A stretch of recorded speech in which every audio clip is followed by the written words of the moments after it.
غير بيت من المسلمين فيها آية للذين يخافون العذاب الأليم. ما شاء الله, takbir. Thank you. Jazakallah khair. May Allah bless you and all of our youth and children. Again, if anybody's outside and hearing me at this time, there's nothing going on outside, especially you, the teenagers. This topic has to do with a lot of understanding that of a specific topic that they might need to be here, inshallah. But anyways, the story of tonight, inshallah, is the story of Sayyidina Lut, Prophet Lut alayhi salam. It is not mentioned only in the Quran, it's actually in the Bible too, towards the very beginning of Al-Injil. And it's mentioned in so many places in the Quran, Prophet Lut or Lut alayhi salam. May Allah's peace and blessings be upon him. I hope I don't have to ask, several times for people to be, you and everybody, to just listen up, please. Especially in the sister side. Please, just one time. This story happened at the time of Sayyidina Ibrahim alayhi salam, Prophet Ibrahim, because Lut alayhi salam, he was the nephew of Sayyidina Ibrahim alayhi salam. He was the nephew, that's how he was related to Sayyidina Ibrahim alayhi salam. Both of them were prophets. And they came from Iraq or Babel, and then they both migrated. They had to migrate from this place. Sayyidina Ibrahim went to Al-Ard al-Muqaddasa, the sacred land, and Lut alayhi salam with him. Lut alayhi salam stayed in Sodom or Sodom, and he continued to live and reside in there. And this is the city or the little towns that he was sent to. Ibrahim alayhi salam continued to Egypt and then back to Palestine again. Lut alayhi salam stayed in Sodom, in this city, Sodom and Gomorrah, if I'm saying it right. Sayyidina, Sodom and Gomorrah. So this is, it's not only, as I said, a Quranic story, it's a biblical story as well. The name in Arabic is Sodom, of this city. Lut is the son of Haran, and Haran is the son of Tariq, who is the Azar alayhi salam, the father of Ibrahim alayhi salam, according to the Quran. So this is how they were related. It is said that Haran is the one who built the city known nowadays as Harran. Where exactly is Harran? Al-Harrani? There's no one, I think it's in Syria. But he is said, Harran, anybody from Harran here? Quran. Oh, is it Quran? Quran. لا غير, it's different. It's different, yes. لا غيرها. Okay.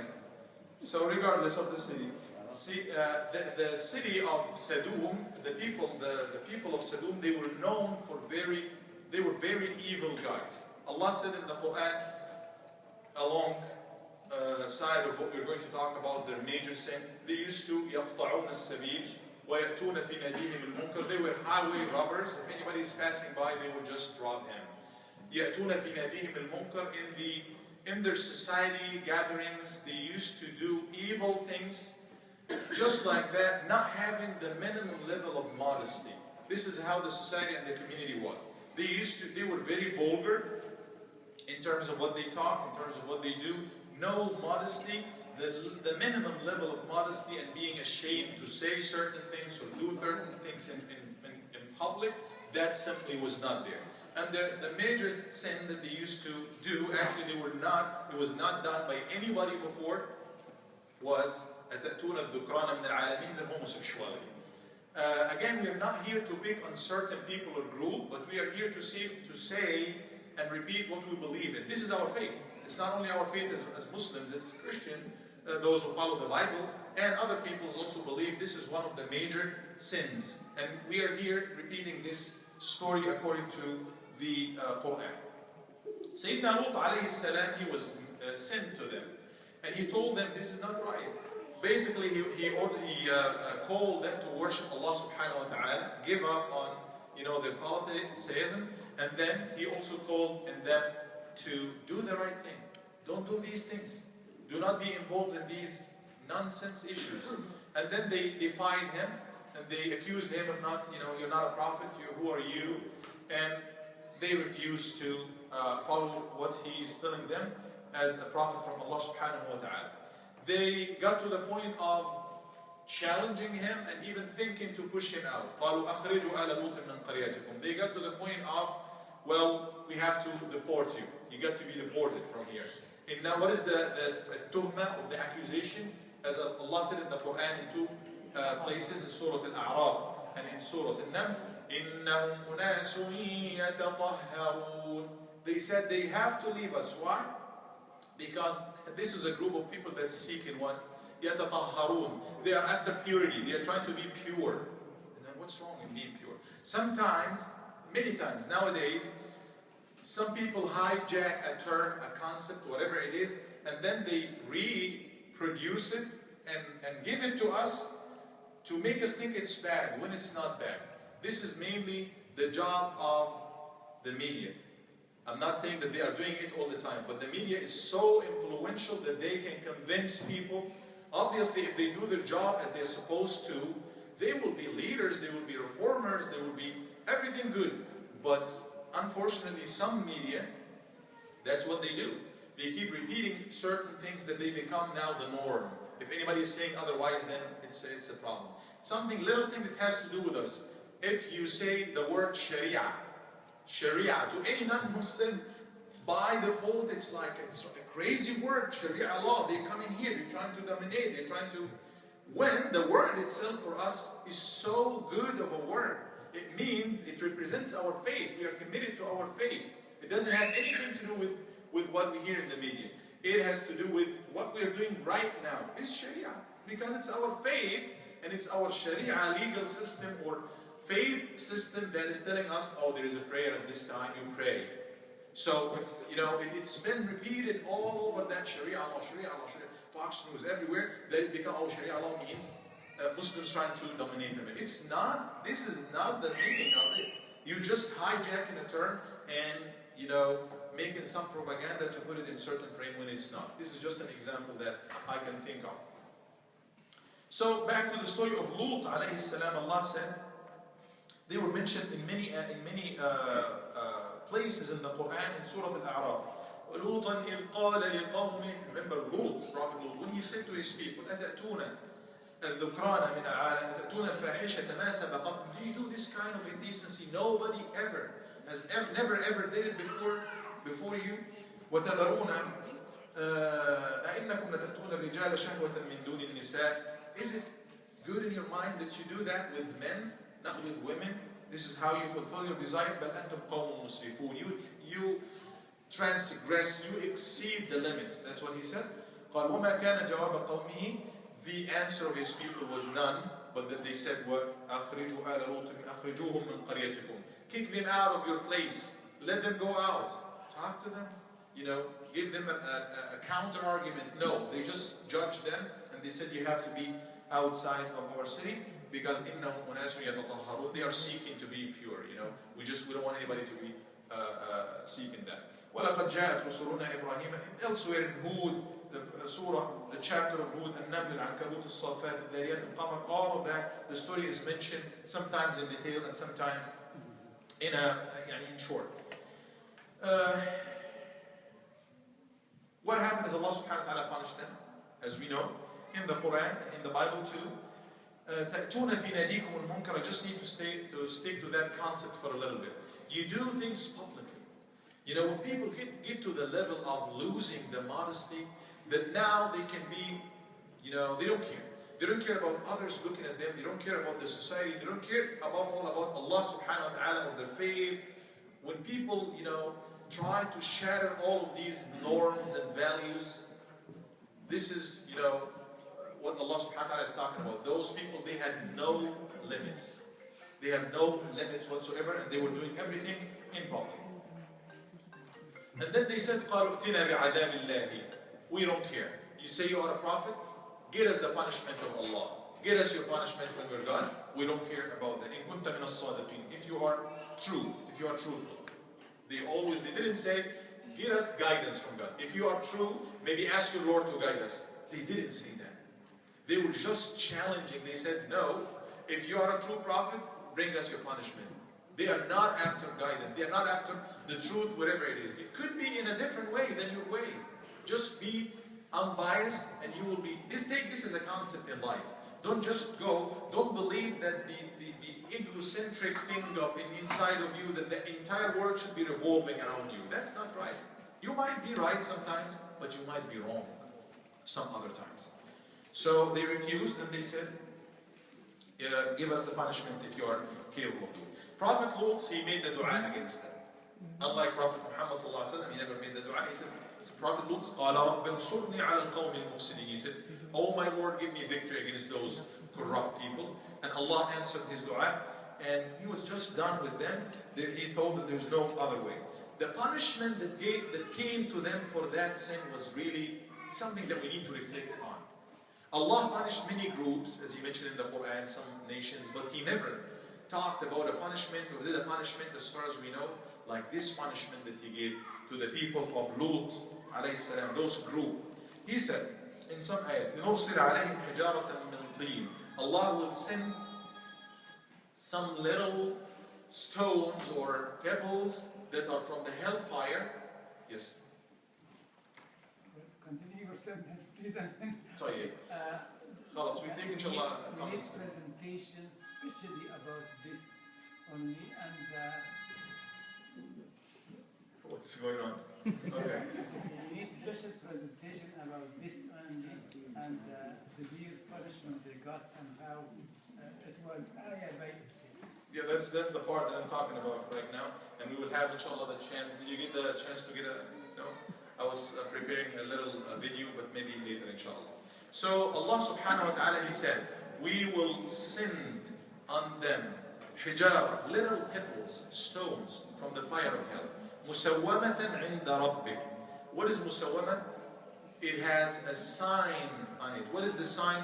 Each single pebble or stone, it has the name of the person that it will go to.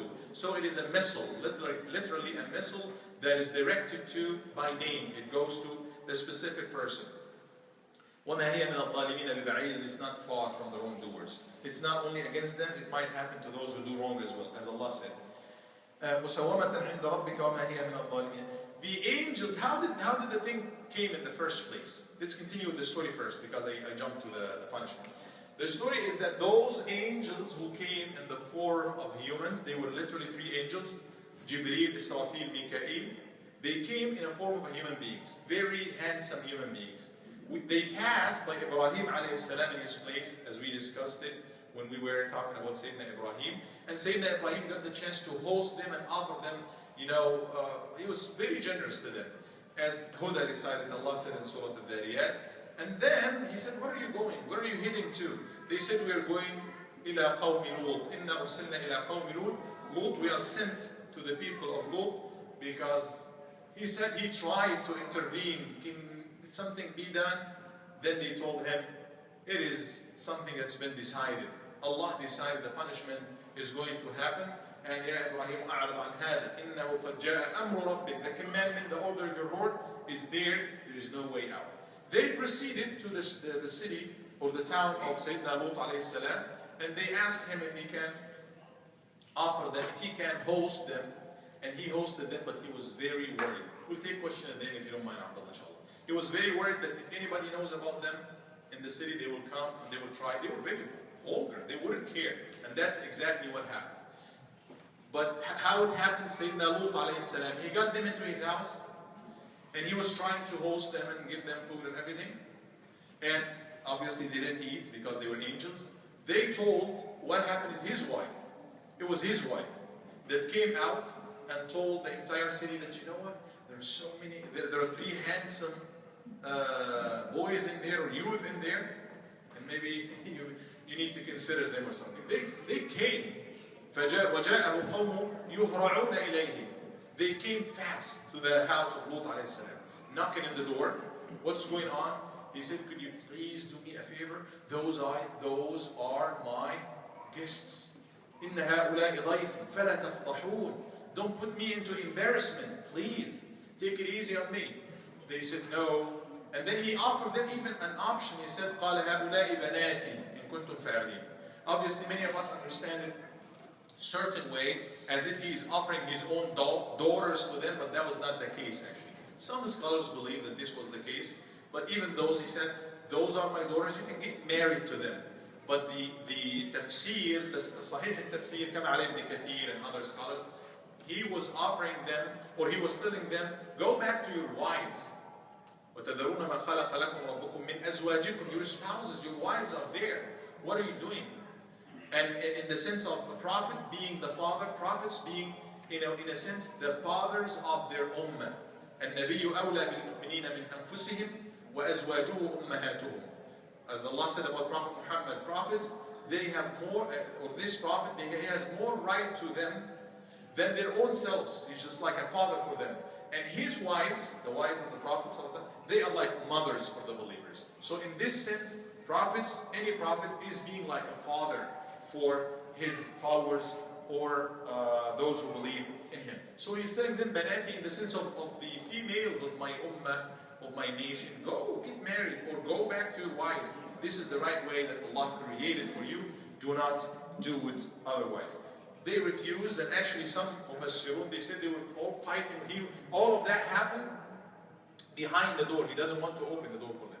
They're trying to enter by force and do al-fahisha, this indecency, by force. And he's arguing, could you go back? Until it was angels who came from inside, and they said, Ya Lutu, inna rusul rabbik. Oh Lut, we are the messengers of your Lord. They won't be able to do anything. They couldn't. They wouldn't be able to do anything to us, so just don't worry about it. And you can see the psychological, emotional thing of Sayyidina Lut. قال لو أن لي بكم قوة, if only I could have some power to resist you, like I have a family, big family here or something. أو آوي إلى ركن شديد, or I have some kind of support, big support. So he was not thinking much of Allah subhanahu wa ta'ala at this point, obviously, not to reject, but he hoped that he could physically defend them and push them away.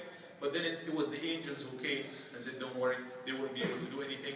And one narration actually mentioned that Sayyidina Jibreel, being in the form of a human being, he opened the door and he hit him with his wing on his face. As Allah said in the Quran, وَلَقَدْ رَهَوَضُوهَا عَنْ ضَيْفِهِ, strange, Abdullah, right?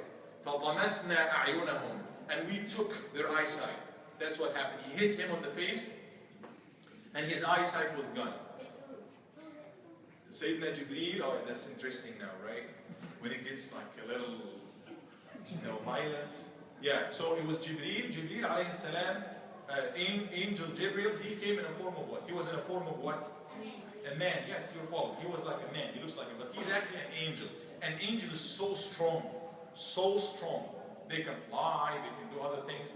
And they came for the punishment of those people who did wrong by the permission of Allah subhanahu wa ta'ala to punish them. So they were trying to break into the house of Prophet Lut alayhi salam to do this bad thing.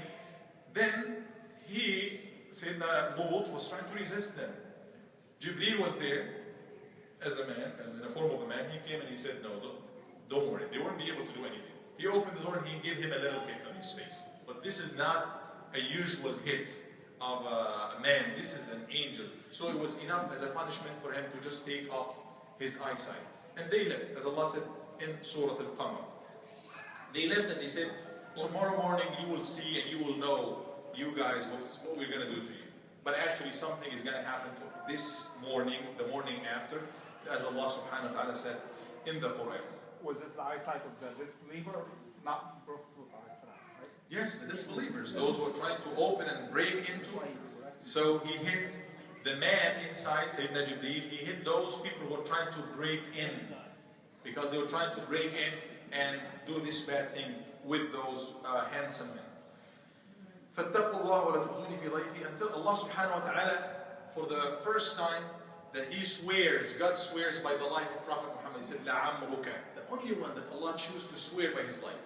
إِنَّهُمْ لَفِي سَكْرَتِهِمْ, they were in their drunkenness, يَعْمَهُونَ. Like, you're doing wrong. Okay, if you're doing wrong sometimes, maybe even keep it for yourself. Why do you have to do it publicly? Why do you have to go like this, in this vulgar way, in this, and just, no, I want to do it. It's not. So it was too much that Allah subhanahu wa ta'ala said they were just like drunk, not knowing what they are doing. وَلَقَدْ رَاوَدُوهُ عَنْ ضَيْفِهِ. Then Allah, the prophets, the angels were telling him, إِنَّ مَوْعِدَهُمُ الصُّبْحِ, something is going to happen this next morning, a punishment from Allah. You need to leave at this night. You and your family, you need to leave the city and don't look back. Do not look back, because something really bad is going to happen. Do not return or do not even look back. وَلَا يَلْتَفِتْ مِنْكُمْ أَحَدٍ. Because there is an appointment, Allah, a divine appointment. Something is going to happen to them this morning. When the sun rises, فَأَخَذَتْهُمُ الصَّيْحَةُ مُشْرِقِينَ. What happened is, الصيحة, count with me, we mentioned this in the khutbah. A huge cry or blast from the sky came on them. And then, فَجَعَلْنَا عَالِيَهَا سَافِلَهَا, we turned it upside down. Jibreel alayhi salam took the entire city and raised it up high in the sky, and then he flipped it and then left it, and that's what's mentioned in the Quran. وَالْمُؤْتَفِكَةَ أَهْوَى.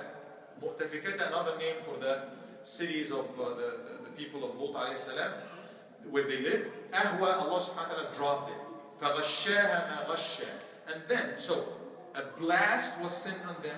The entire city were taken from the roots, towns and everything were taken up, being flipped upside down. فَجَعَلْنَا عَلِيهَا سَافِلَهَا. And then what? Pushed down and then hit with وَأَمْطَرْنَا عَلَيْهَا حِجَارَةً مِّن سِجِّيلٍ. And we sent into them this storm of those little pebbles from Sijil, from this fire, from the fire of hell. مُسَوَّمَةً عِنْدَ رَبِّكَ, with the name of everybody, just being direct and given to them.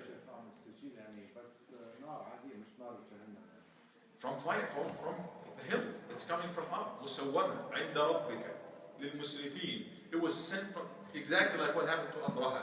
It was coming from Allah subhanahu wa ta'ala, sent to them directly by name. What Allah subhanahu wa ta'ala talked to us a little bit about how Lut alayhi salam, he left at night. His wife was either left behind, she decided not to follow him because she was a disbeliever and she actually believed in these, homosexuality thing, and she was just like her people. Two narrations are mentioned. She didn't even leave with them and she stayed and she was punished. Or the other narration is when she started leaving with them, she looked back and she said, "Wa qawma, no, I actually sided with my people," and she was, sad that this is going to happen to her people, and she returned, and that's what happened to her. The punishment came to her, the wife of Sayyidina. And Allah mentioned that in the Quran. I'll take all comments and questions in just a couple of minutes. He said, ضَرَبَ اللَّهُ مَثَلًا لِلَّذِينَ كَفَرُوا امْرَأَةَ نُوحٍ وَامْرَأَةَ لُوطٍ. Bad example of people not to follow. The wife of Noah, the wife of Prophet Noah, she was also, even though her husband was a prophet, somebody to guide people, but she was not a believer either. The second one was the wife of Lut alayhi salam. She was siding with her people, doing wrong, like Allah mentioned in the Quran. But He gave us, on the other hand, وَضَرَبَ اللَّهُ مَثَلًا لِلَّذِينَ آمَنُوا امْرَأَةَ فِرْعَوْنَ, the wife of Pharaoh, and the wife of Maryam alayhi salam, Mary, peace be upon her. Allah gave the example of those beautiful, good example and role models for everybody to follow. Then Allah subhanahu wa ta'ala said, وَلَقَدْ تَرَكْنَا مِنْهَا وَلَقَدْ تَرَكْنَاهَا آيَةً بَيِّنَةً لِقَوْمٍ يَعْقِلُونَ. Surah Al-Ankabut, He said, we have left it. Brother Sam, were you able to? No, sir. No, okay. I had a little video, 3-minute video, that was showing exactly what happened as a Quranic and biblical story. They went there and they took some shots of what happened, and even scientifically, was scientifically proven that some kind of volcano happened around that time, and the entire city that's more than 10 feet under is it the Dead Sea? The Black Sea or Dead Sea? It's the Dead Sea. Yeah, the Dead Sea it's sunk, completely sunk. It used to be above the water level, but now it's completely submerged, and there are even signs of the entire city in terms of things, and even fountains, and city, the remaining of an entire city or little city that was there under the sea.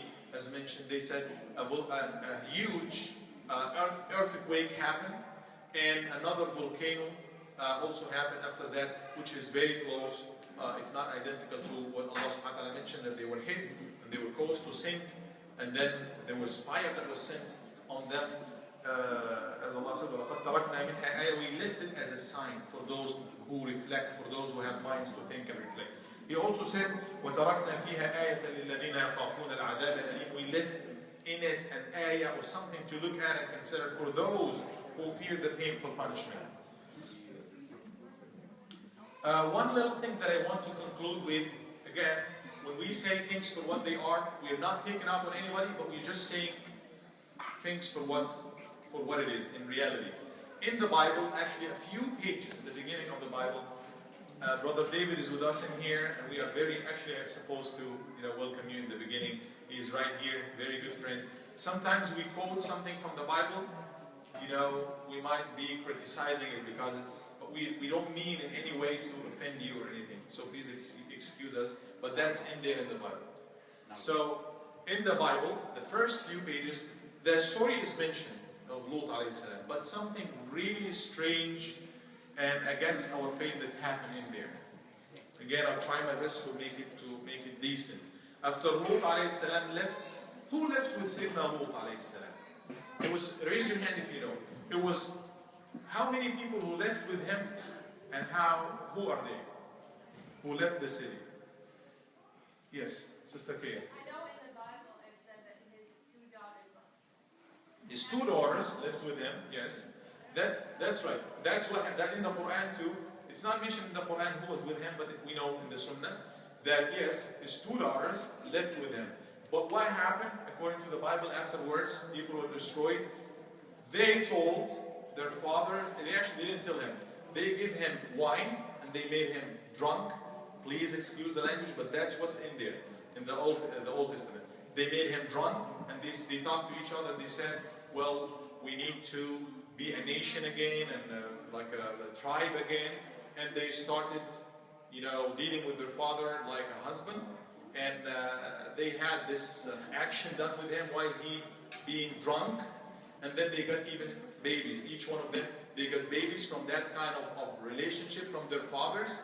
And then the Bible mentioned that one of them was the father of a great nation, Al-Mu'abiyin, and the other one was the father of another big nation, Al-Amu'aniyin, as mentioned in the Bible. Obviously, that is, not acceptable according to our faith, that those, and even according to the logic, those are the faithful believers and true believers in Allah who just saw Allah punishing those who cross His boundaries firsthand, maybe a few seconds away or a few days ago, and now they are doing something like that. Fornication is illegal in the Bible, Old Testament, New Testament, in all heavenly revealed religion, and actually according to a lot of ethical values as well. We don't want to take too much time. If anybody got a short comment or quick question, we'll be able to do it at this time. I texted you.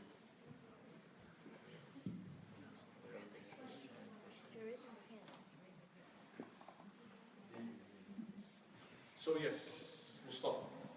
If he got them up and dropped them to the sky and then flipped them over and made them fall on the ground, how were they not dead by then?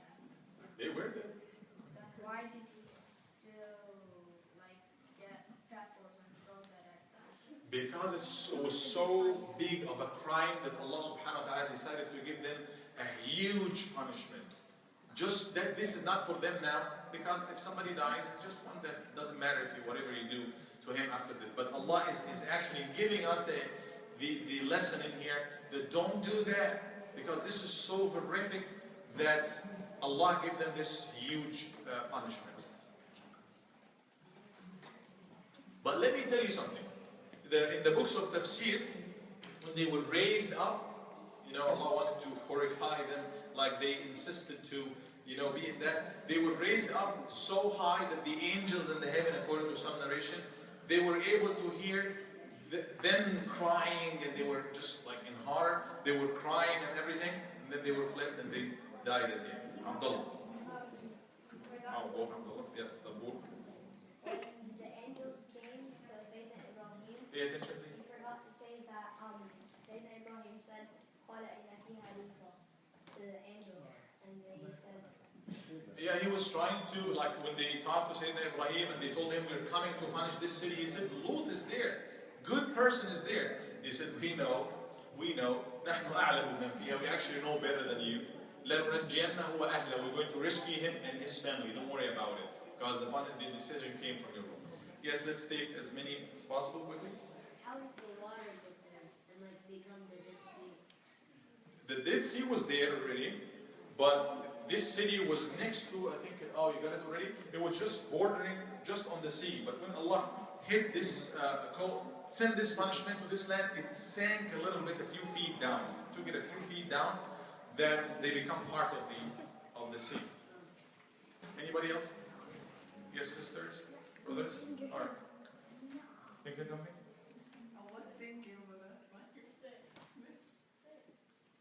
Okay, so don't worry. So we're gonna play the video quickly, inshallah. Do you manage to? It mentioned one thing, our faith, he said, in the borders of Israel and Jordan, we believe it's the border of Palestine and Jordan, just for your little correction. Abraham, peace be upon them both. He was sent as a messenger to a neighboring tribe to Prophet Abraham. That tribe, as revealed in the Quran, practiced a perversion never before seen in the world: homosexuality. When Prophet Lot told the people to abandon this great sin, they rejected him. They denied that he was a prophet and continued with their horrid lifestyle. As a result of this, the tribe was destroyed in a terrible disaster.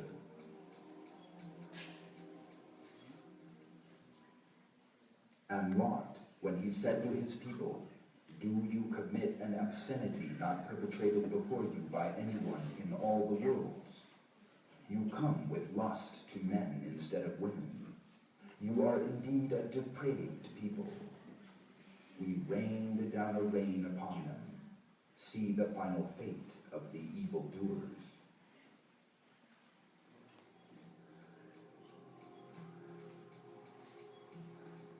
The city mentioned in the Quran, in which the people of Lot lived, and which was eventually destroyed, was recently unearthed during archaeological excavations. This was the ancient city of Sodom, as it is called in the Old Testament. Archaeological excavations have revealed that the city lay close to the Dead Sea on the present-day Israeli-Jordanian border. The area is covered in large deposits of sulfur. This is a most important piece of evidence because sulfur is an element which appears as a result of volcanic eruptions. Indeed, there is indication in the Quran that the method of destruction was earthquake and volcanic eruptions. The German archaeologist Werner Keller says this about the region. Together with the base of this mighty fissure, which runs precisely through this area, the Vale of Siddim, including Sodom and Gomorrah, plunged one day into the abyss. Their destruction came about through a great earthquake, which was probably accompanied by explosions, lightning, issue of natural gas, and general conflagration. In the upper valley of the Jordan, near Bashan, there are still the towering craters of extinct volcanoes. Great stretches of lava and deep layers of basalt have been deposited on the limestone surface.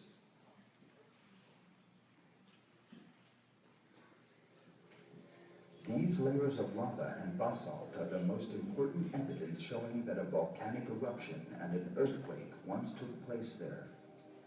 In any event, Lake Lot, otherwise known as the Dead Sea, lies directly above a seismically active region. In other words, an earthquake belt.